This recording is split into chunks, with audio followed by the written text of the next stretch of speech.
শাশ্বতী দত্ত। আজ ignore স্বয়ংপ্রভা live ক্লাসে BPSC 110 unit 5 আর 6 এই দুটো ইউনিট নিয়ে আপনাদের সামনে আলোচনা করব বলে আমি আজকে এখানে MNC, TNC and cultural technological dimension of globalization. MNC মানে কি? Multinational company. TNC মানে কি? Transnational company. আমরা এটা বাংলা কি?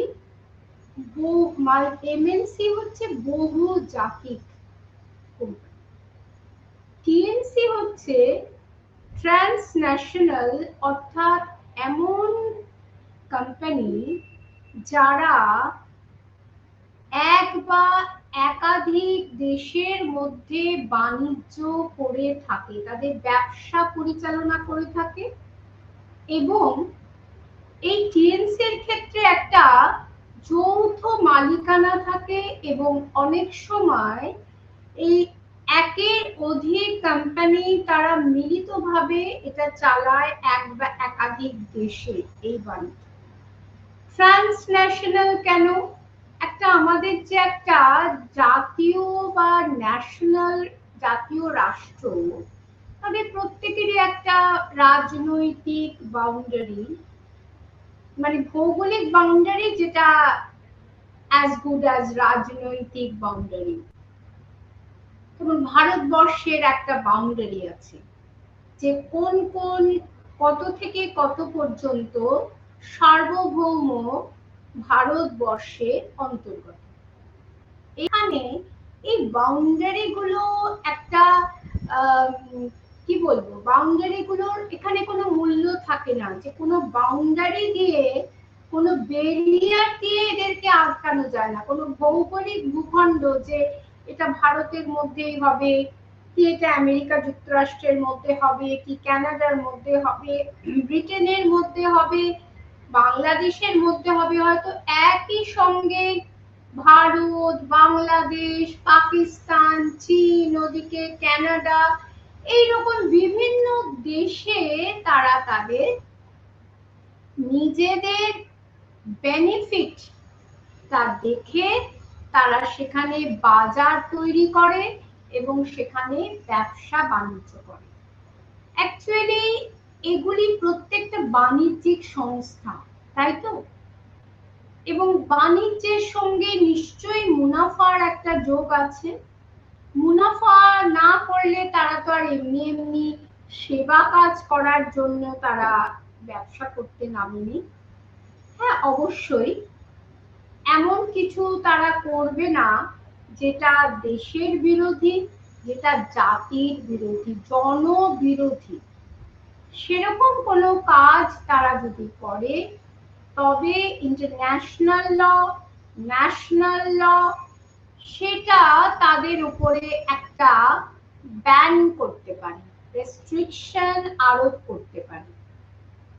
আর এমএনসি হচ্ছে তারা কোনো একটা নিজেদের হোম কান্ট্রি থেকে, হোম কান্ট্রি অর্থাৎ সে যেই দেশে, সেই দেশে তাদের হেড অফিস থাকে এবং সেইখান থেকে তারা তাদের ব্যবসা পরিচালনা করে এক বা তার অধিক, এক দুই বা অনেকে বলে থাকেন তার অধিক দেশে বহুজাতিক কোম্পানিগুলি। এবং দেখা যাচ্ছে যে একবিংশ শতকে, বিংশ শতকের শেষ এবং একবিংশ শতকের শুরু থেকেই এই এমএনসি, টিএনসি এদের যে প্রভাব অর্থনীতির উপর ভীষণভাবে পড়ছে। বিশেষত কোল্ড ওয়ারের পরবর্তী পর্যায়ে, প্রথম বিশ্বযুদ্ধ, দ্বিতীয় বিশ্বযুদ্ধ, তারপরে ঠান্ডা লড়াই, তার পরবর্তী পর্যায়ে এবং এর মধ্যে দ্বিতীয় বিশ্বযুদ্ধের পর অনেক এশিয়াটিক কান্ট্রি তারা স্বাধীনতা লাভ করেছে। তার ফলে কি আন্তর্জাতিক যে রাজনৈতিক যে মানচিত্র সেটা অনেক প্রসারিত হয়ে গেছে এবং যত বেশি মানচিত্র প্রসারিত হবে তত বেশি করে বাজার তৈরি হবে এবং যত বেশি বাজার তৈরি হবে তত এই বহুজাতিক কোম্পানিগুলি তাদের আগমন ঘটবে এবং অধিকাংশ ক্ষেত্রেই এরা উন্নয়নশীল দেশগুলিকে টার্গেট করে এবং উন্নয়নশীল দেশে আমরা জানি যে প্রত্যেক সমাজেই একটা হ্যাভ আর হ্যাভ নটস এইটা অর্থাৎ সর্বহারা মানুষ এবং অনেক উচ্চ এবং ধনী মানুষ। কিছু মানুষের হাতে প্রচুর সম্পদ থাকে আবার কিছু মানুষের হাতে কিছু নেই।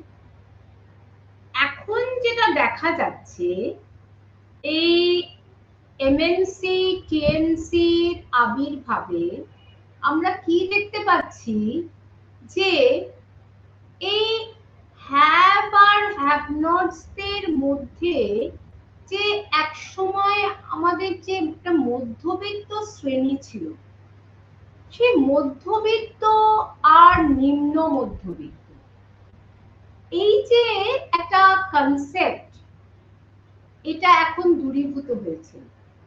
এখন মধ্যবিত্তরা যেন আস্তে আস্তে সরে যাচ্ছে। তারা হয়তো এই সামাজিক যে মানচিত্র সোশ্যাল যে স্ট্যাটাস সেই স্ট্যাটাস কো যেটা বলা হয় সেই সামাজিক যে চিত্রটা চালচিত্র সেই চালচিত্র থেকে তারা যেন আস্তে আস্তে তারা পড়তে বাধ্য হচ্ছে এবং তার জায়গাটা কারা নিচ্ছে তার জায়গাটা নিচ্ছে সেই সব নিম্ন মধ্যবস্থা ছিল খুব খারাপ ছিল তারা হয়তো বেশি পড়াশোনা শেখেনি সুযোগ পায়নি অর্থের অভাবে কিন্তু এই এমএনসি টিএমসি দৌলতে এখন তারা আস্তে আস্তে কিন্তু সংস্কৃতির বিষয়টা এখানে মূল্যহীন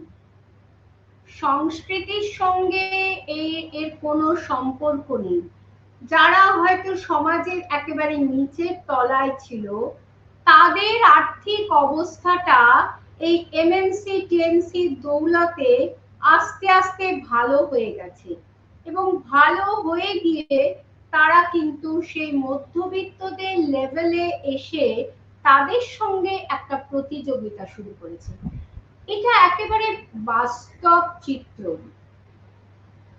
যেমন এই যে স্পেন্সার বলুন তারপরে আরো অন্যান্য এই যে ম্যাকডোনাল্ডস হচ্ছে বিদেশি কোম্পানি বা এই যে এখন যে ওলা উবের এই ইত্যাদি বিভিন্ন যে সমস্ত কনসেপ্ট গুলো একটা সময় তো আমরা এই সম্বন্ধে কিছুই যে ওলা উবের সম্পর্কে আমরা র্যাপিডো এগুলো সম্পর্কে আমাদের কোনো ধারণা ছিল না তাহলে যারা এই যে তারপরে জোম্যাটো সুইগি এই যে এই সমস্ত কোম্পানিগুলো আসাতে কি হয়েছে যে যারা এখানে ডেলিভারি বয় তারা বহু মানুষের কর্মসংস্থান হয়েছে এবং যাদের হয়তো কিছু ছিল না যাদের হয়তো মানে আক্ষরিক একাডেমিক্যালি যাদের সেই স্ট্যাটাস নেই যে তারা কোনো ভালো কাজ পাবে তারাও কিন্তু এই ডেলিভারি বয়ের কাজ করে তারা কিন্তু ভালো টাকা আর্ন করছে বা এই যে অজস্র মলগুলো হয়েছে সেখানে এই স্পেন্সার বলুন বা আরো ম্যাকডোনাল্ড বা আরো অন্যান্য বহু যে সমস্ত কোম্পানিগুলো এসেছে, সেখানে যে সমস্ত সেলসম্যান সেলস গার্লরা, তাদের হয়তো সেই অর্থে একাডেমিক কোয়ালিফিকেশন যদি আমরা সেই ট্র্যাডিশনালি আমরা দেখি, তা সেগুলো কিন্তু তাদের নেই। কিন্তু তবুও যেহেতু এই এমএনসি টিএনসি এদের স্থানীয় স্তরে প্রচুর যে হিউম্যান রিসোর্স দরকার, কারণ এদের মাধ্যমেই তারা নেটওয়ার্কটা সারা এক একটা স্থানীয় থেকে তারা প্রাদেশিক এবং ন্যাশনাল থেকে ইন্টারন্যাশনাল সমস্ত স্তরে এরা ছড়িয়ে দিচ্ছে। তারপরে কি হচ্ছে যে স্থানীয় লোকাল যে ক্ষেত্রে বহু ছেলে মেয়ে এখানে কর্মসংস্থান করছে, বা ওলা উবেরে ড্রাইভারি করে বহু ছেলে এখন বেশ ভালো আর্ন করছে। কি হচ্ছে যে একটা বলে যে এমএনসি নাকি দেশীয় যে ইন্ডাস্ট্রি সেগুলোকে ধ্বংস করে দিচ্ছে, কিন্তু এটা ঠিক, এটা আমি আগের দিন আলোচনা করেছিলাম যে অনেক দেশীয় প্রোডাক্ট যেগুলো অবসোলিট হয়ে যাচ্ছে, বা ট্র্যাডিশনাল যে সমস্ত প্রসেস গুলো সেগুলো অবসোলিট হয়ে যাচ্ছে। এক সময় এই যে ঢেকিতে চাল ভাঙা হতো, মুড়ি মুড়ি দেশে মুড়ি তৈরি হতো সেই চাল থেকে মুড়ি। কিন্তু যেভাবেই হোক এরা এই সমস্ত এমএনসি বা টিএনসি এখন কি আমরা দেখতে পাচ্ছি প্যাকেটের মধ্যে, খুব সুন্দর প্যাকেটের মধ্যে চাল বিক্রি হচ্ছে। আমরা এখন আর বাজারে গিয়ে চাল কেনার মতন যে আমাদের সেই সময় নেই। তারপরে মুড়ির প্যাকেট মুড়ি, এর ফলে কি হচ্ছে এই যে প্যাকেজিং সবকিছু কস্ট কিন্তু তারা আমাদের থেকেই তুলছে, কিন্তু এই যে সুন্দর মোড়কে করে তারা আমাদের সামনে প্রেজেন্ট করছে, এর ফলে আমাদের তখন আস্তে আস্তে কি হচ্ছে একটা জিনিস কিনতে কিনতে আমাদের কিন্তু একটা স্ট্যান্ডার্ড তৈরি হয়ে যাচ্ছে। তখন আমাদের কিন্তু মনে হচ্ছে যে না, এটার বাইরে এর থেকে আমরা নিচে নামতে পারবো না, বা লোকাল মেড কি জানি কেমন হবে, এর মধ্যে পুরোপুরি শুদ্ধতা আছে কিনা, এই সমস্ত বিষয়গুলি কিন্তু আমাদের মনে প্রশ্ন জাগায়। তার ফলে কি হয় যে একটা তীব্র কম্পিটিশন, ধরুন আপনার পাড়ার একটা ছোট্ট একটা মুদিখানা দোকান, একটা গ্রসারি শপ, তার পাশে বিরাট একটা ডিপার্টমেন্টাল স্টোর হলো, ঝাঁ চকচকে সমস্ত কিছু সেখানে পাওয়া যায় সুন্দর মোড়কে। আপনি সেইখানে যাবেন না ওই ডিপার্টমেন্টাল স্টোর যেখানে একটা ছাতার তলায় আপনি সব পাবেন? সেই জন্যে দেখুন আজকে শপিং মলগুলোতে কত ভিড়, আর পাড়ার যে মুদিখানার দোকানগুলো সেগুলো ধুঁকছে। একইভাবে ওষুধের দোকান, যেখান থেকে আপনি অনেক বছর ধরে ওষুধ কিনে এসেছেন, হঠাৎ করে আপনার পাড়াতে একটা নতুন একটা ওষুধের দোকান তৈরি হলো এবং বলা হচ্ছে যে এদের এটা একটা মাল্টি ন্যাশনাল, এবং এদের ভারতবর্ষের বিভিন্ন জায়গাতে তো বটেই, তার বাইরেও এদের ব্রাঞ্চ রয়েছে, এবং এরা আপনাকে অ্যালিওর করলো আপনাকে 20% ডিসকাউন্ট, 25% ডিসকাউন্ট। তখন আপনি কোন দিকে যাবেন? আপনি তখন ওই পাড়ার ওই দোকানটা ছেড়ে, যে কিনা এতদিন আপনাকে একটা ওষুধ দুটো ওষুধ আপনাকে কেটে কেটে বিক্রি করেছে, কিন্তু আপনি সেই সব ভুলে গেলেন ওই 20-25% জন্য, যারা বলছে যে একটা ওষুধ দরকার হলেও কিন্তু আপনাকে পুরো পাতাটা কিনতে হবে। কিন্তু ওই যে 25% 20% যে একটা হিসাব, সেটা কিন্তু মানুষকে টানতে থাকলো। তার ফলে আমরা কি দেখলাম? বন্ধ হয়ে গেল পাশে ওষুধের দোকানটা। একইভাবে অনেক মিষ্টির দোকান আমরা দেখেছি বন্ধ হয়ে গেছে। অর্থাৎ এই যে একটা নতুন পরিবর্তিত পরিবেশে যারা অ্যাকোমোডেট করতে পারে তারাই কিন্তু বেঁচে থাকে। বাকিরা যেমন ডাইনোসরের হয়েছিল, তারা এই পরিবর্তিত ভৌগোলিক পরিবেশে তারা অ্যাকোমোডেট করতে পারেনি বলেই কিন্তু তারা এক্সটিংক্ট হয়ে গিয়েছিল। ঠিক একইভাবে এই যে এমএনসি টিএমসি, তারা কিন্তু মুনাফা করার জন্যই এসছে, এবং যতখানি মুনাফা এই হোস্ট কান্ট্রি থেকে তারা করতে পারবে, সেই হোস্ট কান্ট্রি থেকে সেই মুনাফাটা নিয়ে তারা কোথায় পৌঁছে দেবে? তারা তাদের হোম কান্ট্রি থেকে পৌঁছে দেবে, হোম কান্ট্রিতে পৌঁছে দেবে। তাতে অনেকের মতে, অনেক সমালোচক বলছেন যে এই এমএনসি টিএমসির আবির্ভাবের ফলে যেটা আমাদের যে ট্র্যাডিশনাল যে সামাজিক অর্থনৈতিক যে একটা পরিকাঠামো, সেইটা ভেঙে যাচ্ছে। আমাদের মূল্যবোধগুলো ভেঙে যাচ্ছে এবং একটা সমাজের মধ্যে একটা ব্যবধান তৈরি করছে। অর্থাৎ এখানে টাকা দিয়ে বিচার করা হচ্ছে। আপনি যখন গেলেন সেখানে কি দেখলেন?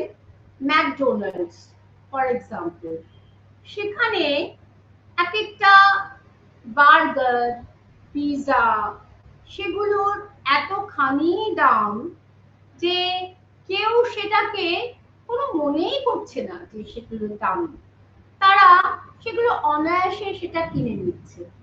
কিন্তু কিছু মানুষ আছে যারা সেটা অ্যাভেল করতে পারছে না। তাতে কি হচ্ছে?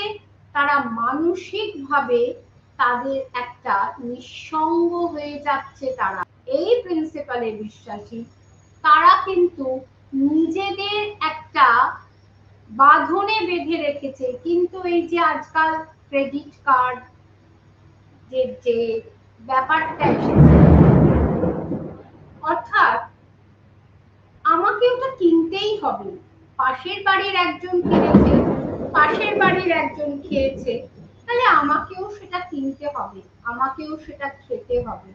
তার জন্য সে ক্রেডিট কার্ডের মাধ্যমে ব্যাংকের থেকে সে লোন হয়ে গেল, কিন্তু হয়তো তার টাকা নেই, সে কিন্তু ক্রেডিট কার্ডে একটার পর একটা জিনিস পারচেজ করে যাচ্ছে, এবং তারপরে তার কি অবস্থা হলো?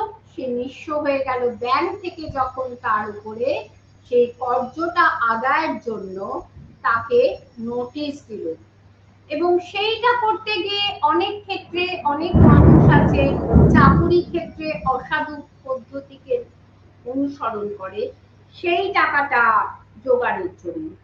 তাহলে এই যে একটা প্রতিযোগিতা, মানুষে মানুষে প্রতিযোগিতা, এটা তো আমাদের এক সময় পৃথিবীতে এরকম ছিল। বিশেষ করে আমরা যদি ভারতবর্ষের কথা বলি, ভারতবর্ষ কিন্তু অনেক শান্ত একটা স্থিতিশীল পরিস্থিতি ছিল ভারতবর্ষে। সেখানে কিন্তু মানুষের মধ্যে এই যে একটা প্রতিযোগিতা, সেটা কিন্তু আমরা কখনো দেখিনি। সেই প্রতিযোগিতাটা আমরা কখনো কিন্তু লক্ষ্য করিনি। কিন্তু এই এমএনসির দৌলতে, তাদের আগমনে, টিএমসির আগমনে কিন্তু মানুষে মানুষে এই প্রতিযোগিতাটা ভীষণভাবে বাড়ছে। আর এই এমএনসি টিএমসির কথা যদি আমরা ধরি, তাহলে আমরা যদি বলি যে এটা বিংশ শতকের শেষ বা একবিংশ শতকের শুরু থেকে এটার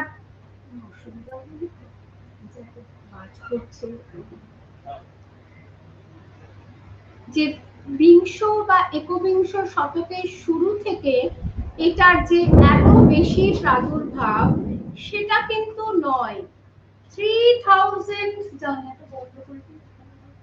3000 বিসি থেকে আবার এর কিন্তু সূচনা যখন সেই অনেক বড় বড় সেই সময় যে শক্তিমান যে সব রাষ্ট্র ছিল তারা যখন বিভিন্ন দেশে তাদের বাণিজ্যকে ছড়িয়েছে। আবার দেখুন যে আমরা যদি আমাদের কলোনিয়াল পিরিয়ডে ফিরে যাই, ব্রিটিশরা কি ভারতবর্ষে বণিকের দেশে এসেছিল তো, এবং তারা কিন্তু যে ইংলিশ ইস্ট ইন্ডিয়া কোম্পানি তারা কিন্তু বাণিজ্যের জন্য মুনাফা লাভের জন্য এসেছিল। যখন তারা দেখলো যে রাজনৈতিক যে বিভিন্ন যে শক্তি তাদের মধ্যে কোনো ঐক্য নেই, তখন তারা সেখানে ইন্টারফিয়ার করে বণিক থেকে তারা রাজা হয়ে গেল। তারা যে ইস্ট ইন্ডিয়া কোম্পানি যে বাণিজ্যটা পরিচালনা করত সেটাও কিন্তু তাদের তো সারা পৃথিবী জুড়ে তাদের বাণিজ্য ছিল।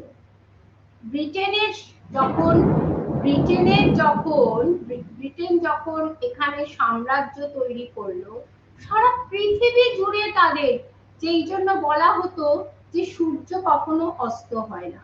আমাদের এখানে যেমন ইস্ট ইন্ডিয়া কোম্পানি, এইরকম আরো বিভিন্ন দেশে এইভাবে তাদের কমার্শিয়াল কোম্পানিগুলো ছিল। তাহলে এই যে এটাও তো একটা এমএনসি বলুন বা ট্রান্সন্যাশনাল কোম্পানি বলুন, তারাও এইভাবেই কিন্তু বাণিজ্য করে গেছে। অনেকে বলেন এমএনসিও যা টিএমসিও তাই, এর মধ্যে কোনো পার্থক্য নেই, অর্থাৎ দুটোই বহুজাতিক কোম্পানি। তাহলে এর ফলে যে একটা পরিবর্তন হচ্ছে এবং তারা কিভাবে বাণিজ্য করছে বিভিন্ন দেশে এবং তার যে একটা প্রভাব, এই যে এত বাণিজ্য, এই প্রভাবটা তাদের এই যে বাণিজ্যটা, হ্যাঁ আমরা বলছি যে 3000 বিসি থেকেই, সেই সময় থেকে আমরা যদি সেই সময়কার অর্থনীতি দেখি তখনকার যে অ্যাক্টিভিটিস গুলো ছিল সেগুলোকেও আমরা বলতে পারি যে এটাও একটা অ্যাক্টিভিটিস রান বাই তখনকার প্রেক্ষাপটে এরাও এমএনসি, তারাও টিএমসি ছিল। কিন্তু যখন থেকে আমাদের এই গ্লোবালাইজেশনটা এর আগে আমি পড়িয়েছি যে প্রিহিস্টরিক পিরিয়ডে তখনকার এই যে আদিম যুগের মানুষ তারা কিন্তু সব সময় তারা একটা জায়গা থেকে আরেকটা জায়গা তারা কিন্তু কনস্ট্যান্ট মাইগ্রেশন করছে, তাহলে এর ফলে তারা এক দেশ থেকে আরেক জায়গায় যাচ্ছে, সেখানে একটা তাদের সংস্কৃতিকে তৈরি করছে, তাদের বসতি স্থাপন করছে, সেখানকার সংস্কৃতির সঙ্গে তাদের পরিচয় হচ্ছে। তাহলে এর ফলে কি হচ্ছে, সেটাও একটা কাইন্ড অফ গ্লোবালাইজেশন। আবার এই যে ধরুন, এই যে আমরা যদি মুসলিম পিরিয়ড বলি, এই যে সেই সময়কার ভক্তি মুভমেন্ট বা সুফি মুভমেন্ট, এই সুফি এবং ভক্তির মধ্যে আমরা কি দেখেছি, ইসলামিক যে প্রিন্সিপাল তার সঙ্গে এখানকার ভক্তিবাদী দীর্ঘদিন ধরে এক জায়গায় বসবাস করতে করতে তাদের মধ্যে একটা আদান প্রদানের ফলে একটা মেলবন্ধন ঘটেছে। এই গ্লোবালাইজেশন, এটার কিন্তু শুধু অর্থনৈতিক গুরুত্ব নেই বা অর্থনৈতিক কালমিনেশন নেই, এটার একটা সাংস্কৃতিক গুরুত্ব আছে, এটার একটা সামাজিক গুরুত্ব আছে। আমাদের বহু ভারতীয় তারা দীর্ঘদিন ধরে, বহু বছর ধরে তারা আমেরিকাতে ওখানকারই সিটিজেন হয়ে গেছে। তাহলে তারা এখানকার সংস্কৃতি ওখানে বয়ে নিয়ে গেছে, ওখানকার সংস্কৃতি তারা নিজেদের মধ্যে আত্মগত করেছে, আবার তাদের মাধ্যমে ওখানকার লোক সেই সংস্কৃতিকে গ্রহণ করেছে। এই যে এক্সচেঞ্জ অফ কালচার হচ্ছে, তাহলে অনেক সময় দেখা যাচ্ছে এক ধর্মের মানুষ, এক সম্প্রদায়ের মানুষ আরেক সম্প্রদায়ের মানুষের সঙ্গে তাদের বিবাহ হচ্ছে। কলকাতাতে আমরা দেখছি বহু সাউথ ইন্ডিয়ান, তারা এখানে স্থায়ীভাবে চাকরি সূত্রে তারা বসবাস করছে, তারা আর ফিরে যায়নি। বহু পাঞ্জাবি তারা এখানে হয়তো বংশ পরম্পরায় বাস করছে। তারা তাদের যে কালচার, খাদ্য, তাদের যে খাদ্য তালিকা, সেটাও আমরা গ্রহণ করেছি, আবার তারাও আমাদের খাবারটা, খাদ্যর যে রীতি প্রণালী তারা গ্রহণ করেছে। এবং এইখানকার যে সাউথ ইন্ডিয়ানদের যে খাবার, সেটাও আমরা এই যে ধোসা, ইডলি, সাম্বার বা আরো কিছু, সেগুলো আমাদের পক্ষে অত্যন্ত সুস্বাদু খাবার।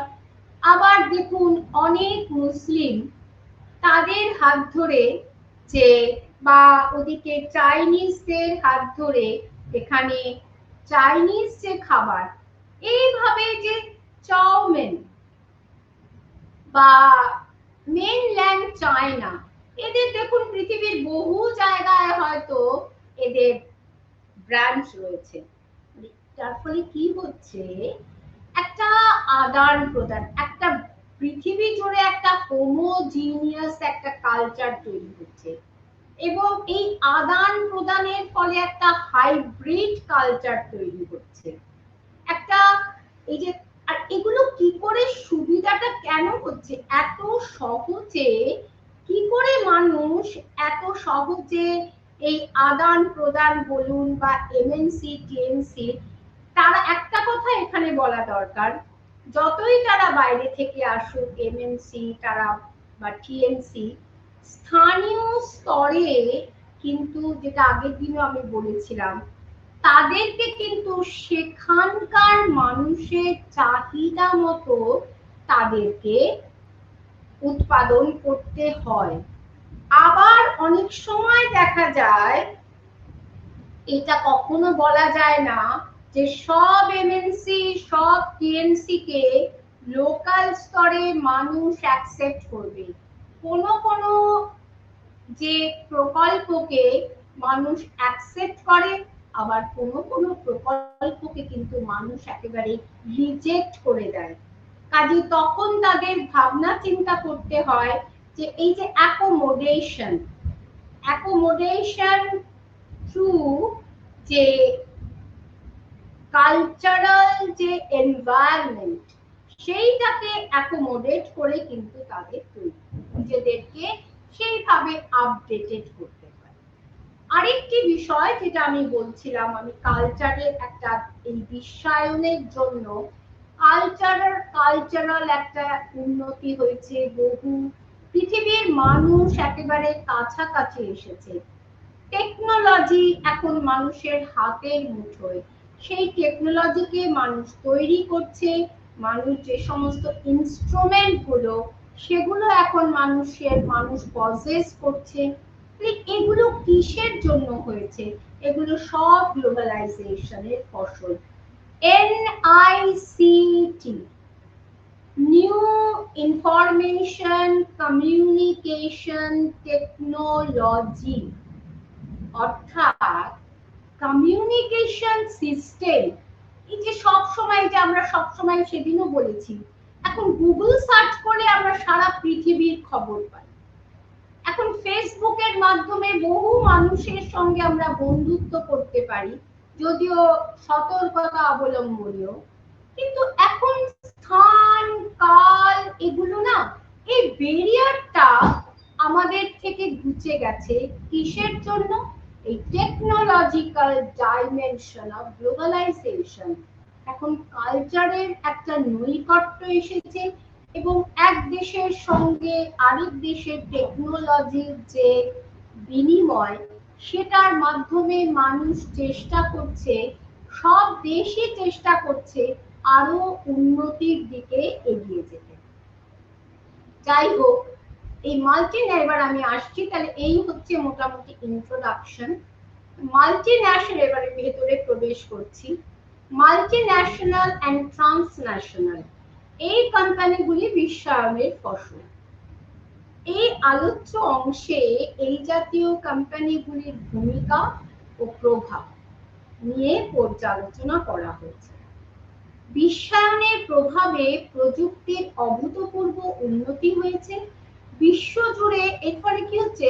বিশ্বজুড়ে মানুষের মধ্যে এক নৈকট্য তৈরি হচ্ছে এবং তার ফলেই কিন্তু যে একটা বাজার তৈরি হচ্ছে, এক দেশের মানুষ আরেক দেশে যাচ্ছে, আরেক দেশের মানুষ, এটাতেই কিন্তু বহুজাতিক কোম্পানিগুলির আবির্ভাব বা আগমন আরো সহজ হয়ে গেছে।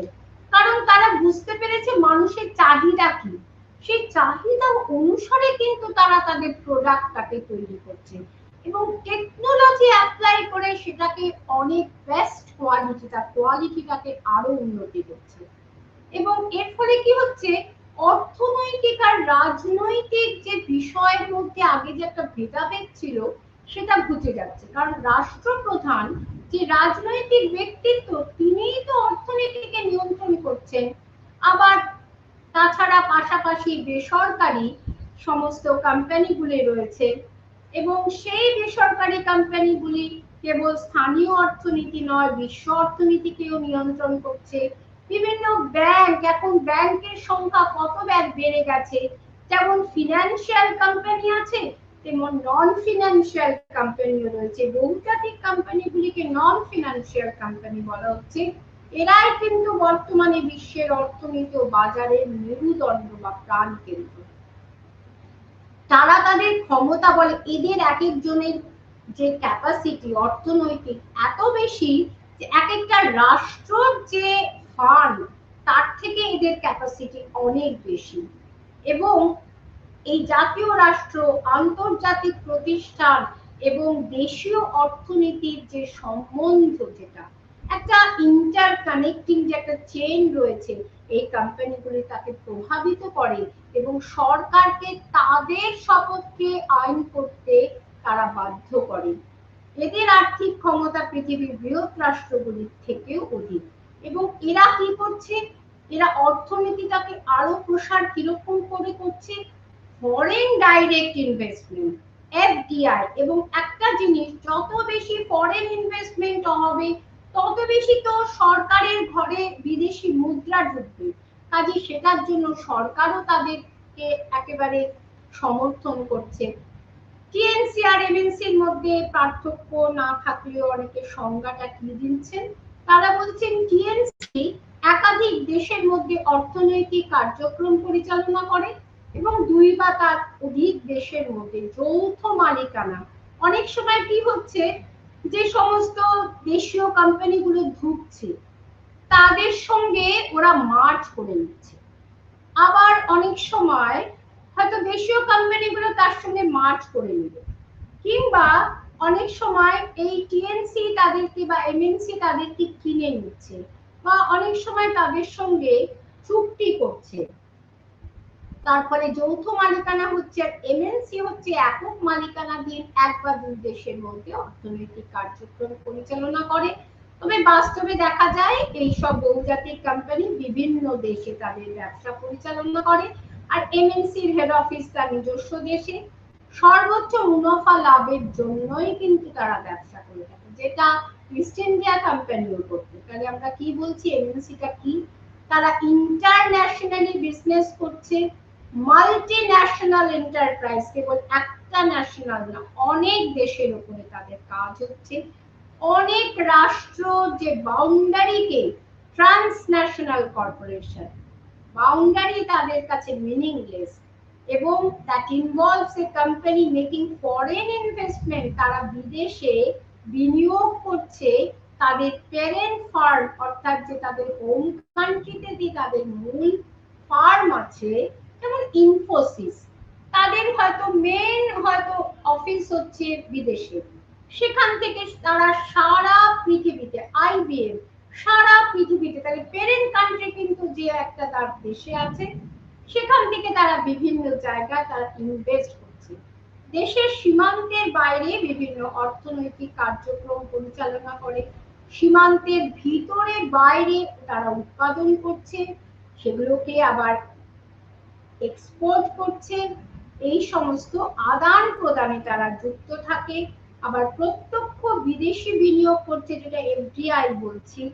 আর এদের একটা বলছে দীর্ঘ ইতিহাস রয়েছে এমএনসি, তারা কিভাবে করছে, তাদের বিবর্তনটা কিভাবে হচ্ছে, বিশ্বায়নটা একটা বড় ব্যাপার।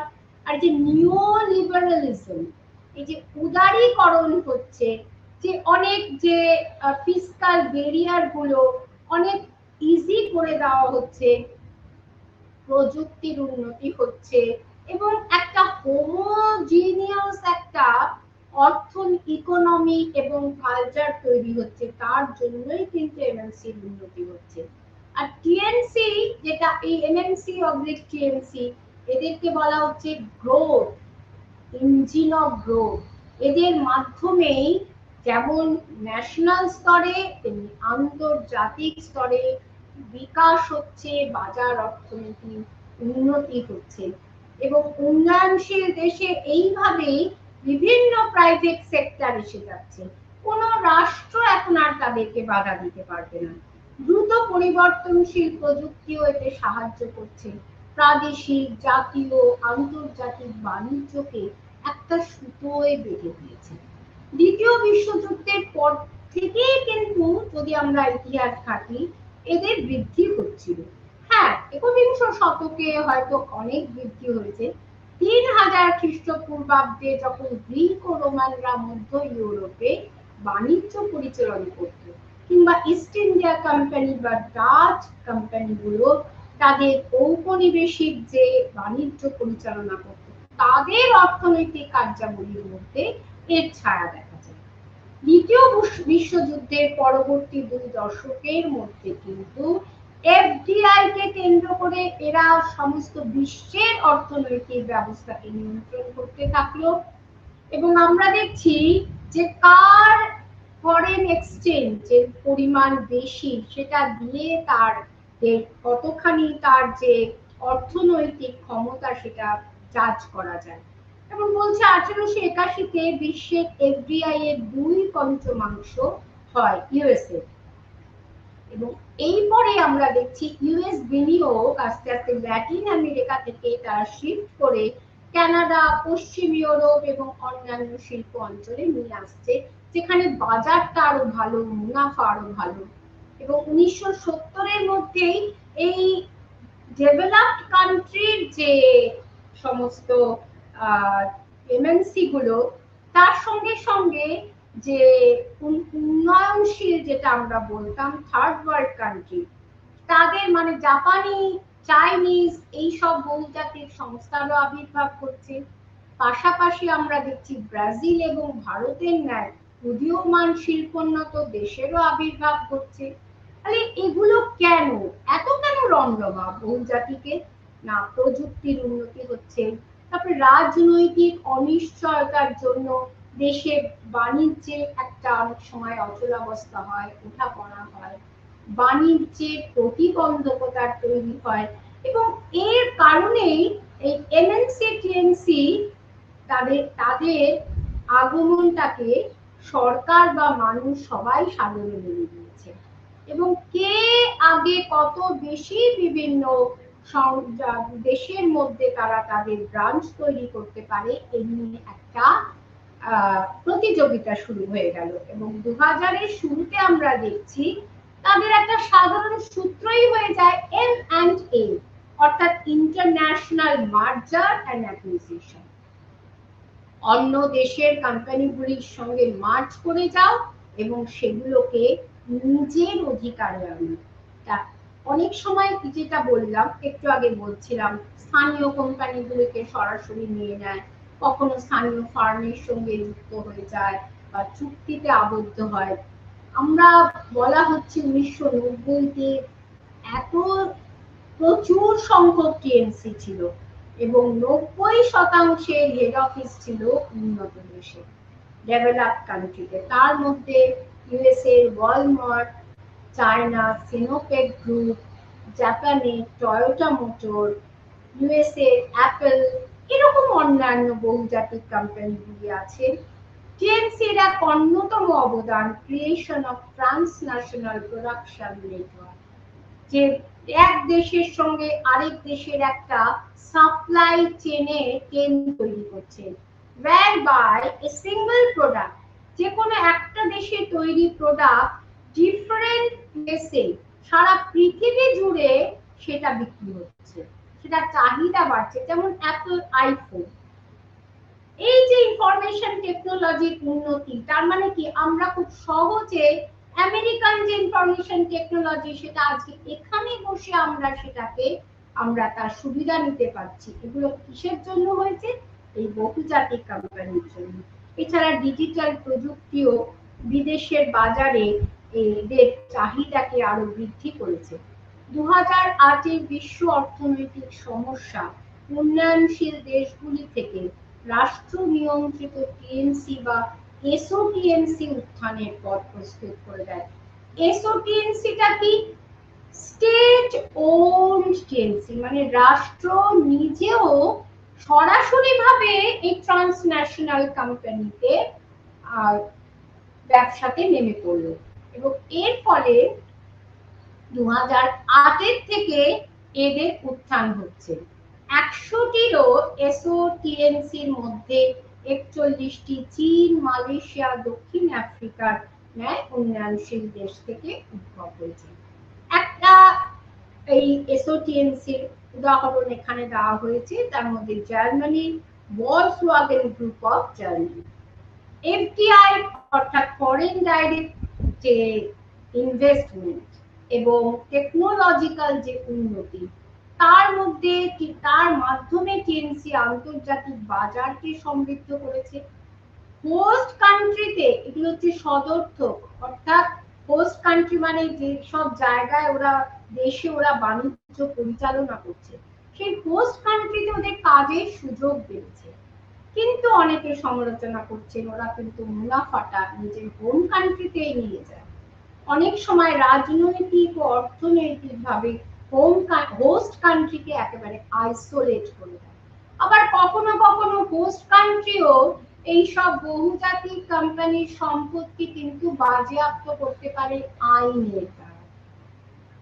যেমন ধরুন এই যে গুগল, ফেসবুক, এরা তো সারা পৃথিবী জুড়ে বাণিজ্য করছে, কিন্তু ওরা যদি কোনো দেশে সেখানকার আইনকে ভায়োলেট করে এমন কিছু কাজ করে যেটা দেশের স্বার্থ বিরোধী বা নিরাপত্তার বিরোধী, তখন কিন্তু সেটাকে ব্যান করতে পারে, তার উপর রেস্ট্রিকশন আরোপ করতে পারে। তখন তাকে কথা দিতে হবে, তাকে মুচলেকা দিতে হবে যে আমি এই বিষয়গুলি আর আমার দ্বারা হবে না।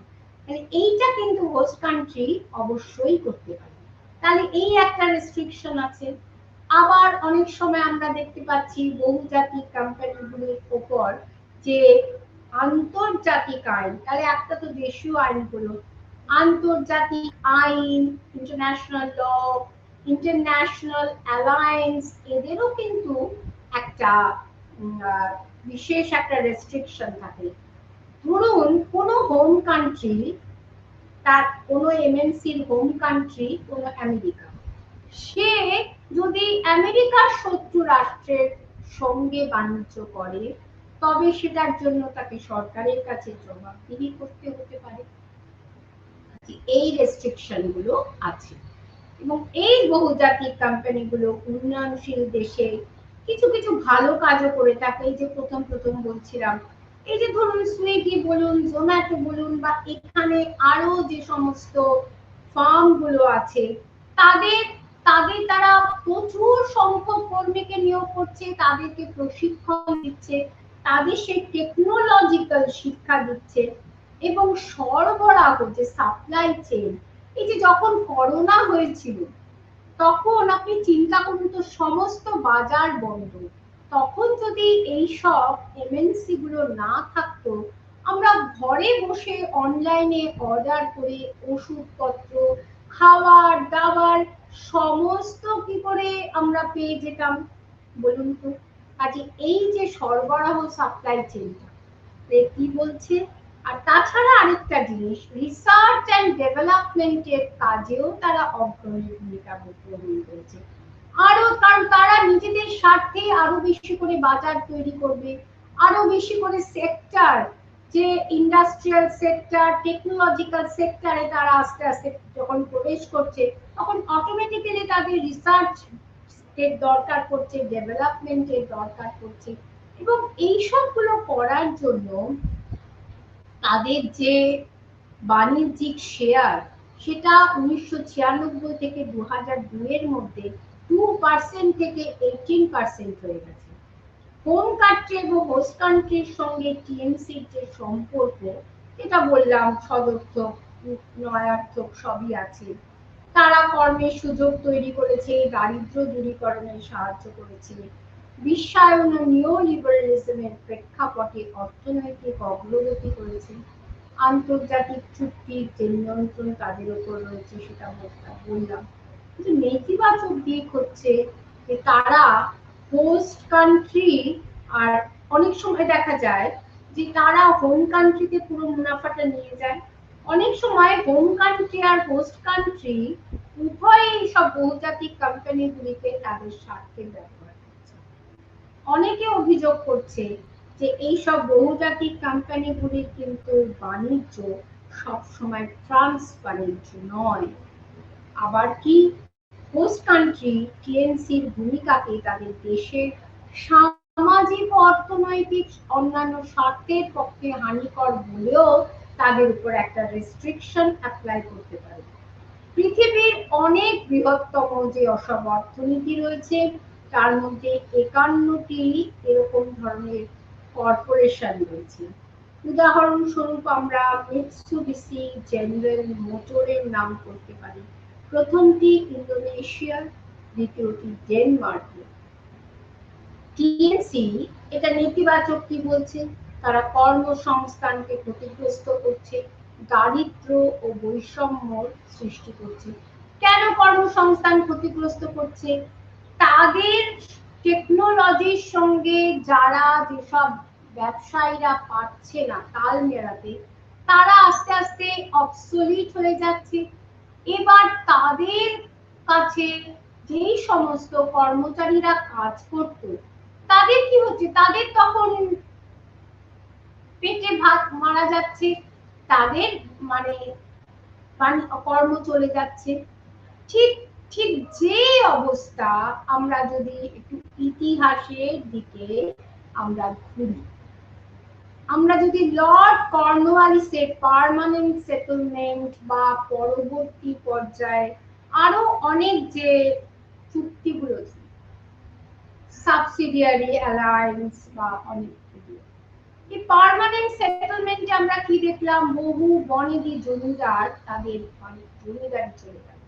তার ফলে তাদের আন্ডারে যে সমস্ত লোকেরা কাজ করত, তাদের উপর যেমন একটা চাপ পড়লো, তাদের অধীনে যেসব কৃষকরা কাজ করত তাদের উপরেও চাপ পড়লো, তাদের জমি জমা সমস্ত চলে গেল, নিলামে উঠলো। এই সমস্ত বনেদি জমিদারদের জমিদারি নিলামে উঠলো, তাহলে পুরো কালচারকে নষ্ট হয়ে যাচ্ছে। তাহলে আবার ভালো আছে যে একটা হোমোজেনিয়াস সংস্কৃতি বা প্রযুক্তির উন্নতি হচ্ছে। এই সাংস্কৃতিক ক্ষেত্রে আমরা কি দেখছি, হোমোজেনিটি, সারা পৃথিবী জুড়ে একটা কালচার, এক ধরনের কালচার। এটার কিন্তু একটা খারাপ দিকও আছে, যে স্থানীয় কালচার গুলো আস্তে আস্তে নেগলেক্টেড হচ্ছে। হেটেরোজেনিটি, যে একটা নানান রকম একটা বিভেদের সংস্কৃতি, এর জন্য একটা এথনিক ওয়ার হচ্ছে। পোলারাইজেশন, এই যা হ্যাভ আর হ্যাভ নট, কোনটা কোন শ্রেণী তারা খুব উন্নতি করে গেছে, কোন দেশ উন্নতি করে গেছে বেশি এই টিএনসির সাহায্যে, প্রযুক্তির সাহায্যে, এবং কোন দেশ পিছিয়ে আছে। এইভাবে একটা পোলারাইজেশন তৈরি হচ্ছে, হাইব্রিডাইজেশন হচ্ছে, এই যে বিভিন্ন কালচারের মধ্যে আদান প্রদান। হোমোজেনাইজেশনের অধীনে বিশ্ব সংস্কৃতিটা পাশ্চাত্যের প্রভাবটা বেশি পড়ছে, আমেরিকান ধাঁচের সংস্কৃতি গড়ে উঠছে। কেউ কেউ একে ম্যাকডোনাল্ডাইজেশন বলছে। পরিবহন ব্যবস্থার অভূতপূর্ব উন্নতি পৃথিবীকে একটা গ্লোবাল ভিলেজে পরিণত করেছে। তবে বিশ্ব জুড়ে যে পিছিয়ে পড়া শ্রেণী আছে তারা কিন্তু সব সময় এর বিরোধিতা করে নিজেদের কালচারটা রক্ষার চেষ্টা করে যাচ্ছে। তার ফলে কি সমাজের মধ্যে বিক্ষোভ তৈরি হচ্ছে এবং এটা একটা পোলারাইজেশন তৈরি করছে। এই পোলারাইজেশন পশ্চিমের সংস্কৃতির বিরুদ্ধে, কখনো আবার বিভিন্ন সংস্কৃতির মধ্যে আদান প্রদান করে নতুন সংস্কৃতি হচ্ছে, হাইব্রিডাইজেশন হচ্ছে। কিন্তু এই সংস্কৃতির প্রভাব সব দেশে সমান নয়, যেটা বললাম কোক, ম্যাকডোনাল্ড তারা আমেরিকাতে জনপ্রিয়, এখানে জনপ্রিয় না। আর খাদ্য, বস্ত্র, সঙ্গীত, উৎপাদন, জ্ঞান, প্রযুক্তি সব কিছুর উপর প্রভাব পড়েছে। ইনফরমেশন টেকনোলজি আমাদের দূরত্বের প্রতিবন্ধকতাকে দূর করেছে এবং পৃথিবী জুড়ে বিশ্ব বাণিজ্য গড়ে উঠেছে। এটা অনেক সময় শুভ হয়েছে, অনেক সময় হয়নি। পশ্চিমের সংস্কৃতি শিল্প গড়ে উঠেছে। ইরানের মতো কিছু দেশের সাংস্কৃতিক সাম্রাজ্যবাদকে প্রতিরোধ করার চেষ্টা করে ব্যর্থ হয়েছে, আর বিশ্বায়ন সমাজে শ্রেণী বৈষম্য তৈরি করছে। আবার কেউ কেউ বলছেন পূর্ব এশিয়ার বহু মানুষ তারা উন্নত জীবনযাপন করছে, মানসিক নৈকট্য তৈরি হচ্ছে, মানুষ তাদের নিজেদের সাংস্কৃতিক আইডেন্টিটিটা চিনতে পেরেছে। 21 শতক জুড়ে নিরাপত্তার বিষয়টি গুরুত্বপূর্ণ হয়ে গেছে। বিশ্বায়নের প্রভাবে অনেক আন্তর্জাতিক প্রযুক্তিগত চুক্তি হচ্ছে, এক বা একাধিক দেশ মিলে মহাকাশ আবিষ্কারে আরো মনোনিবেশ করেছে।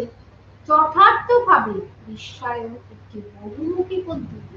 এর সঙ্গে অর্থনীতি, রাজনীতি, সমাজ, পরিবেশ, মানুষের সমৃদ্ধি, হিতৈষণা একযোগে কাজ করছে। অর্থাৎ একটা একটা মাল্টি ডাইমেনশনাল বিষয়। আমরা যদি পুরো বিষয়টাকে পর্যালোচনা করি তাহলে আমরা কি দেখব, যে আজকে গোটা বিশ্ব অর্থনীতি কারা চালাচ্ছে? MNC, TNC, state owned TNC. অর্থাৎ এর মাধ্যমে যে একটা সাপ্লাই চেইন তৈরি হচ্ছে, বাণিজ্যিক নেটওয়ার্ক তৈরি হচ্ছে, তা পৃথিবীর বিভিন্ন জায়গায়, অনেক রিমোট জায়গাতেও যে অর্থনীতির মানোন্নয়ন করেছে, সরবরাহকে পৌঁছে দিচ্ছে। আমি তো করোনার সময়কার কথা বললাম, গ্রামে বসে প্রযুক্তির যা উন্নতি হয়েছে, গ্রামে বসেও কিন্তু মানুষ এখন শহরের মানুষ যেসব প্রোডাক্ট ইউজ করছে সেগুলোকে তারা অ্যাভেল করতে পারছে।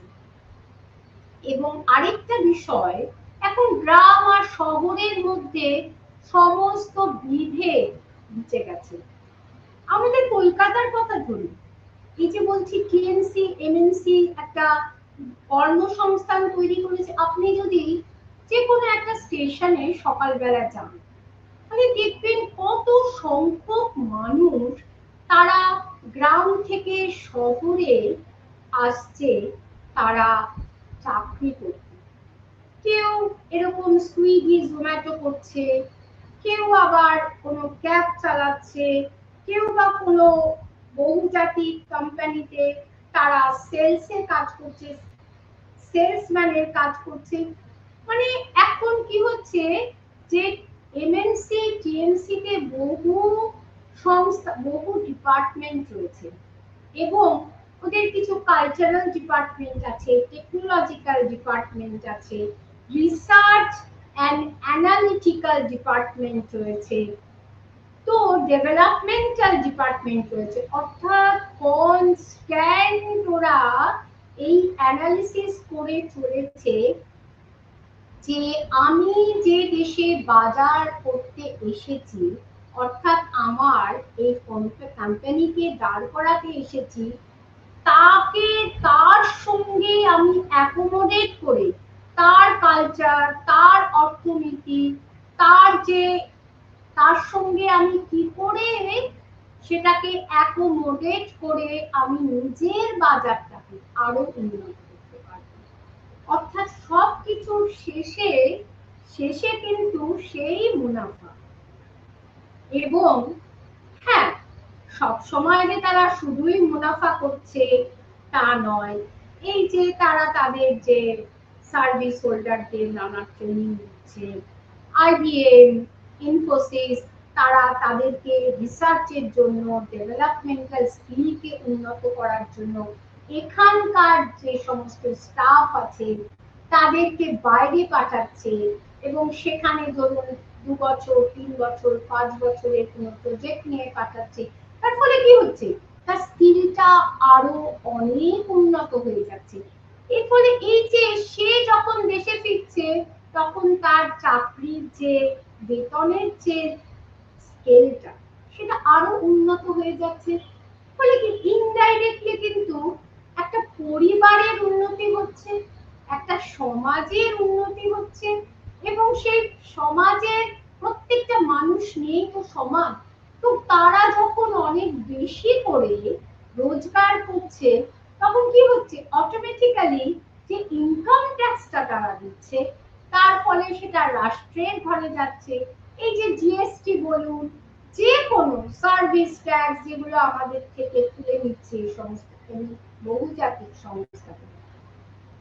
আপনি কোনো বড় বড় রেস্টুরেন্টে যেতে যাবেন বা কোনো আপনি কোথাও ঘুরতে যাবেন, সেখানে আপনাকে সার্ভিস ট্যাক্স দিতে হচ্ছে, আপনাকে জিএসটি দিতে হচ্ছে। এগুলো কিন্তু আলটিমেটলি যাচ্ছে সরকারের ঘরে। যত অর্থনৈতিক অগ্রগতি বাড়বে তত বেশি রাষ্ট্রের উন্নতি।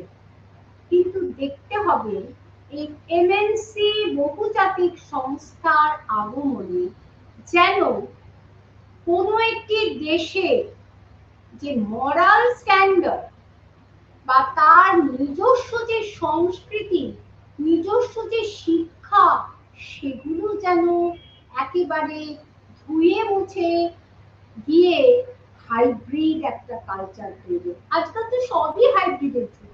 বাজারে আপনি তরমুজ কিনতে যান, এমন একটা কিনে আনবেন যেটা কথা আপনি জানতেনই না, তো হলুদ তরমুজ, কি বললো, হাইব্রিড তরমুজ।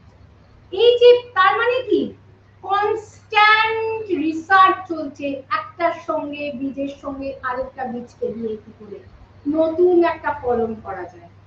একটা মাছ আপনি বাজার থেকে যে শোল মাছ বা মাগুর মাছ আনবেন, পার্শে মাছ আনবেন, সে বিশাল বড় বড়। এখনকার যে বিভিন্ন যে অনেক যে সমস্ত কাঁঠালি কলা বলুন, বিশাল বড় বড়, এগুলো কি, এগুলো কি হাইব্রিড।